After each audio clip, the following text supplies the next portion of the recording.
Mahal? Mahal? Gusto mo, subok tayo ulit?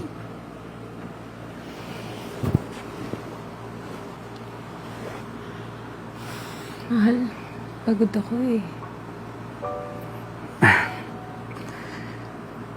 Mahal, naintindihan kita. Pagod ka siguro dito sa bahay, ano? Kawawa naman yung asawa ko. Okay lang ba, mahal? Oo naman. Okay lang sa akin. Mas gusto ko yung komportable ka. Gusto mo talaga magkaanak, no? Oo naman, mahal. Tsaka, gusto ko talaga magkaroon ng masayang pamilya.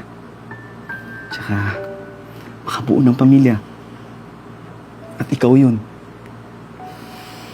Hirap na kasi tayo magkaanak, mahal eh. Oo, sa ngayon, hindi pa.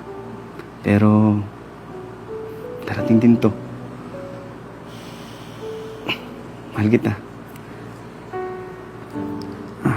Mahal, bakit mo pala natanong?